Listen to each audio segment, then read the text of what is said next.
Non,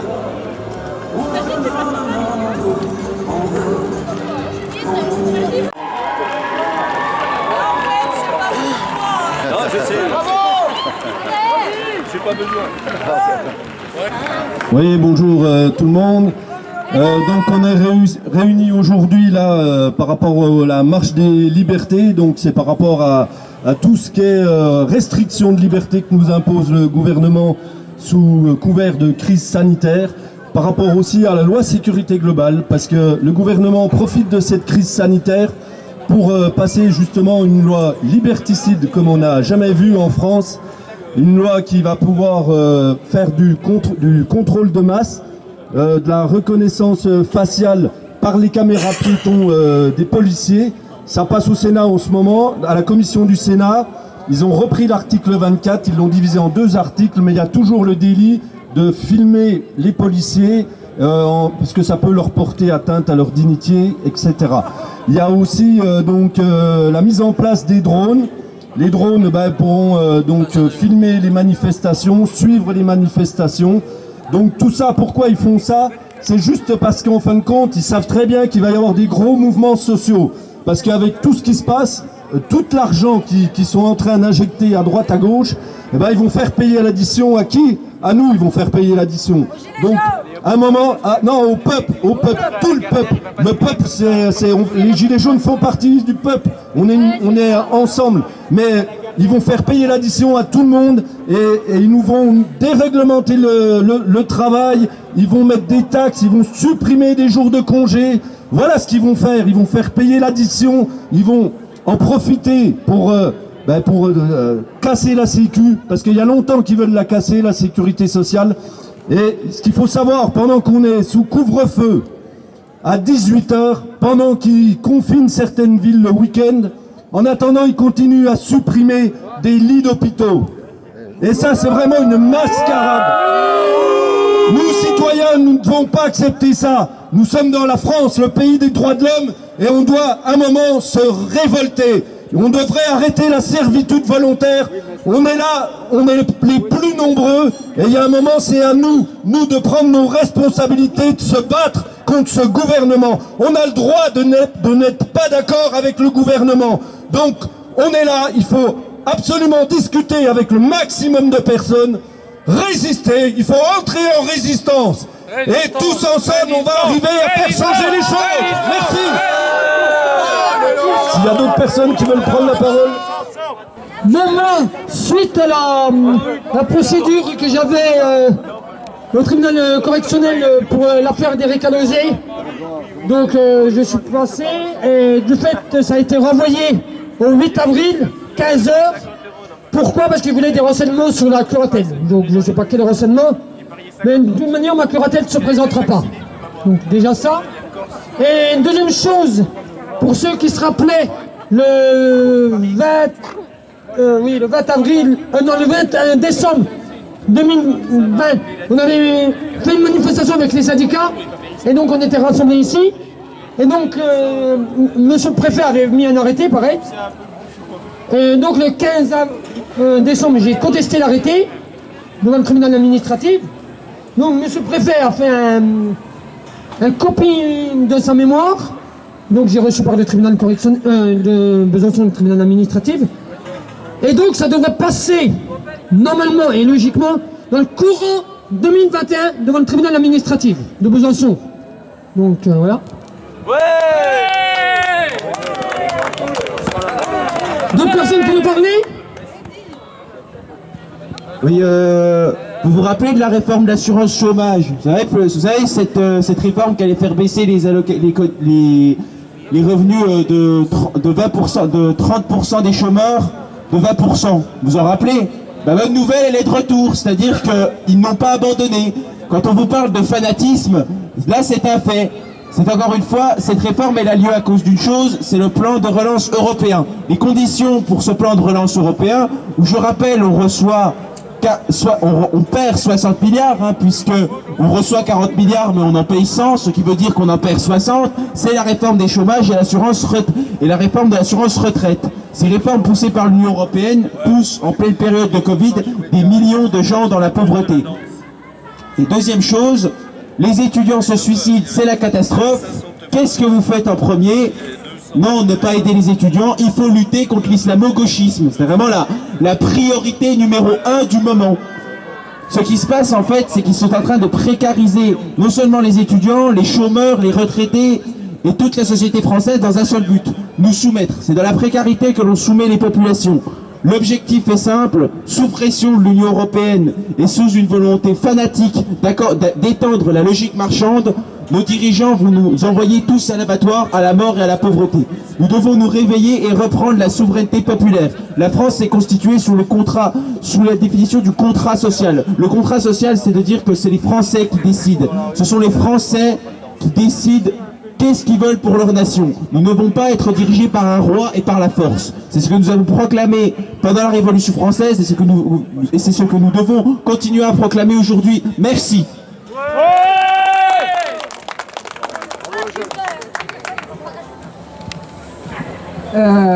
Moi, je voudrais vous parler de la justice.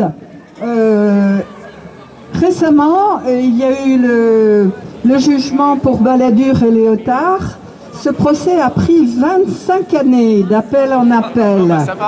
On a au gouvernement des gens qui sont mis en examen, Colère, De Rugy, Ferrand, Sarko, Darmanin est bien placé aussi. Là, les procès, à mon avis, ils vont durer, on les verra peut-être dans 25 Benalla, on les verra peut-être dans 25 ans quand on ne saura plus de quoi il s'agit. Pour les Gilets jaunes, la répression a été celle de 1962, c'est-à-dire de la guerre d'Algérie. C'est-à-dire que les Gilets jaunes, ils sont payés des amendes immédiates, comparution immédiate et peine de prison ferme. Donc on a eu une justice d'exception. Alors, de quel côté sont les magistrats, à votre avis? Ils sont tous ralliés à Macron, c'est clair. Le peuple, c'est une donnée à fouler aux pieds. Voilà, je voulais juste vous faire remarquer ça.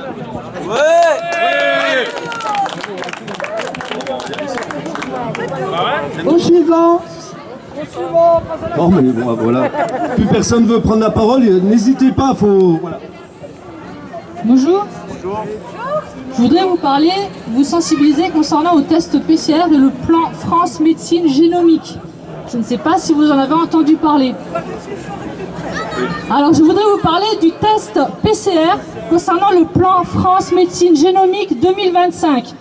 Nos ministres, notamment Manuel Valls, a signé ce plan France Médecine Génomique 2025. Et avec le test PCR, on nous prélève notre ADN.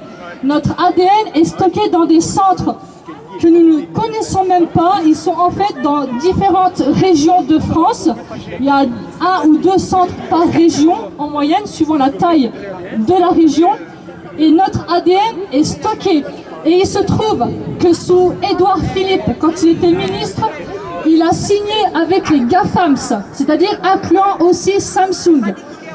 Ils sont en train de nous créer une cartographie, une identité de notre ADN pour nous relier aux technologies et aux assurances. Ils ont signé un accord avec les assurances et même la sécurité sociale, la CPAM, a signé cette cartographie de notre ADN, c'est-à-dire que nous aurons une assurance santé en fonction de nos déficiences génétiques.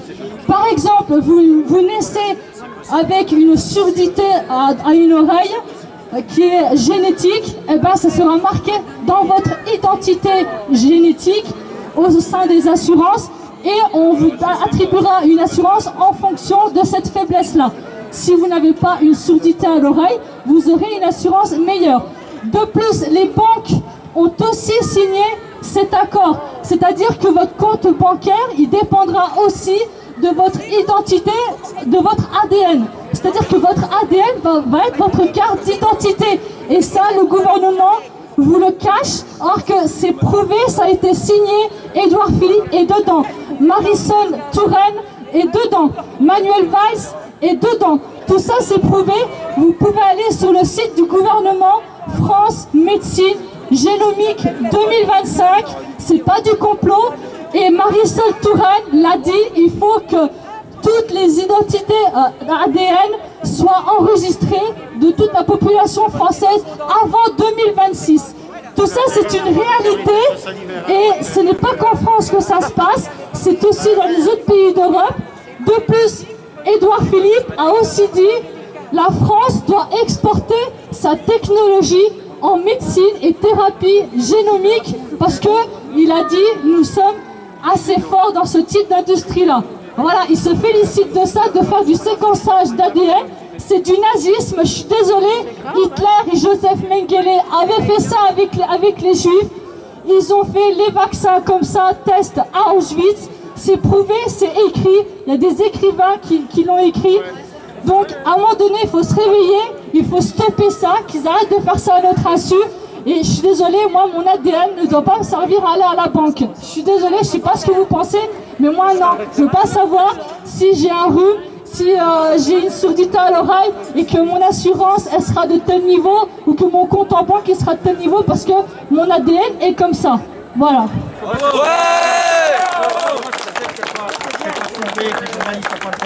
Les journalistes ne parlent pas de ça parce que les journalistes, ils sont payés par beaucoup Microsoft et Bill Gates, la fondation Gavi. Or que le gouvernement, l'année dernière, au mois de juin, ça vous pouvez le vérifier aussi, tout ça c'est visible. Au mois de juin, Emmanuel Macron a vendu les données de la santé des Français à une sous-traitance de Microsoft. C'est-à-dire que tout est en Hub Data, ce qu'on appelle le Hub Data Health. Macron a donné ça l'année dernière à Bill Gates. Et tout ça, c'est pas du complot, c'est une réalité. Le Hub Data Health, c'est aussi écrit dans le plan France Médecine Génomique 2025. C'est sur le site du ministère de la Santé et des Solidarités. Donc c'est à M. Véran. M. Véran le sait. De plus, ce qui est scandaleux, c'est que M. Véran est un young leader de la France China Foundation. Emmanuel Macron est un young leader de la French American Foundation. Alors ça, on n'en parle pas non plus, parce que les young leaders, ils se soumettent aux puissances chinoises et américaines. Ils obéissent pas. En fait, nos élites, quand ils rentrent à l'ENA, tout de suite, ils doivent choisir entre quelle puissance ils doivent se soumettre. Et ça, ce serait bien de le soulever. Et la FCA, elle existe, la FAF, pardon, FAF, French American Foundation, elle existe, elle a pignon sur rue, elle est à Paris.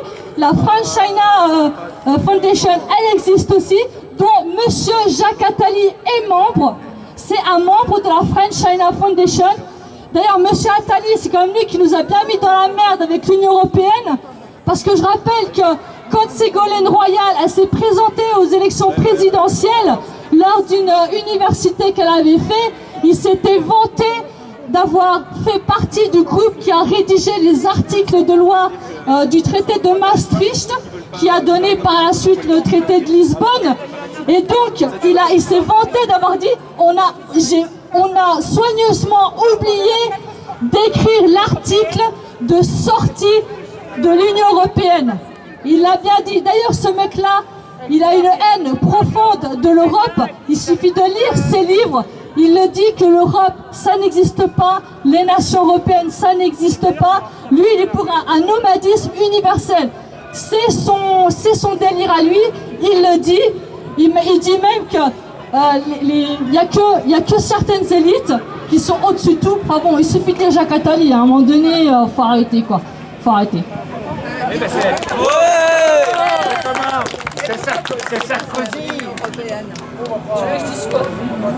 Que la responsabilité de l'Union européenne dans notre situation, puisque c'est l'Union européenne qui demande qu'on supprime l'ensemble des services publics, la concurrence de tous contre tous, et ça il ne faut pas l'oublier. La suppression des hôpitaux publics, donc on les laisse crever, l'école, la privatisation de l'école, etc., etc. Voilà.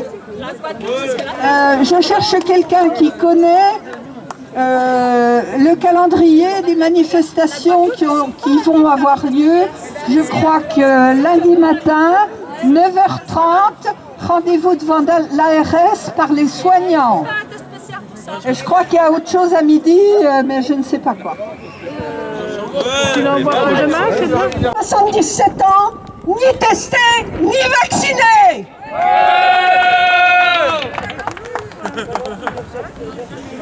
Pas Covid. Pas de Covid. Ça c'est important ça. On fait quoi là? Je ne pas de manifester, assez masqués, assez confinés. Vous nous empêcherez pas de manifester, assez masqués, assez confinés. Vous nous empêcherez pas de manifester, assez masqués, assez confinés. Vous nous empêcherez pas de manifester, assez masqués, assez confinés. Vous nous empêcherez pas de manifester, assez masqués, assez confinés. Vous nous empêcherez pas de manifester, assez masqués, assez confinés. Vous nous empêcherez pas de manifester. On se bat pour nos libertés, citoyens, réveillez-vous. Assez masqués, assez confinés. Vous nous empêcherez pas de manifester. Assez masqués, assez confinés. Vous nous empêcherez pas de manifester. Assez masqués, assez confinés. Vous nous empêcherez pas de manifester. Liberté, liberté, liberté, liberté, liberté, liberté. Nous sommes ici pour dénoncer la dictature sanitaire de Macron et de son Conseil de défense. Sans aucun contrôle de l'Assemblée nationale, ces 7 personnes imposent à l'ensemble de la population couvre-feu, confinement le week-end, tout en continuant de fermer des lits dans les hôpitaux. Cette situation ne doit plus durer. Citoyens, citoyennes, réveillez-vous, entrez en résistance et retrouvons nos libertés. Liberté, liberté, liberté, liberté, liberté, liberté. On est là, on est là. Même si Macron ne veut pas, nous on est là. Pour défendre les salariés, pour défendre les retraités, pour défendre la liberté, nous on est là. On est là. Même si Macron ne veut pas, nous on est là. Pour défendre les salariés, pour défendre les retraités, pour défendre la liberté, nous on est là. On est là. On est là. On est là. On est là. Même si Macron ne veut pas, nous on est là. Pour défendre les salariés, pour défendre les retraités, pour défendre la liberté, nous on est là. Tout déteste couvre-feu, tout le monde. Et tout le monde. C'est pas de volonté qu'il faut gueuler, c'est dans la rue qu'il faut lutter.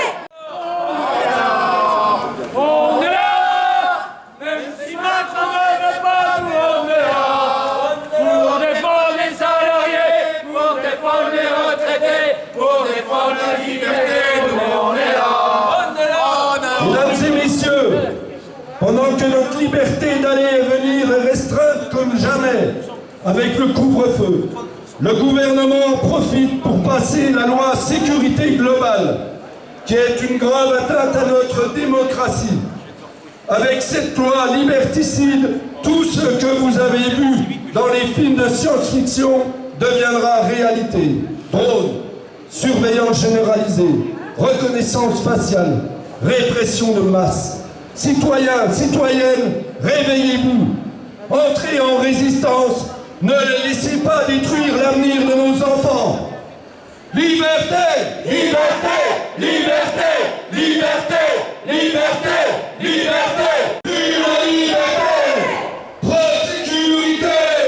Plus la liberté, trop de sécurité. Plus la liberté, trop de sécurité. Plus la liberté. Sécurité globale, dictature totale. Sécurité globale. Sécurité globale. Dictature totale. Sécurité globale. Dictature totale. Sécurité globale. Il faut lutter. C'est pas à l'Élysée. C'est pas à Matignon. C'est pas dans les salons qu'on obtiendra satisfaction.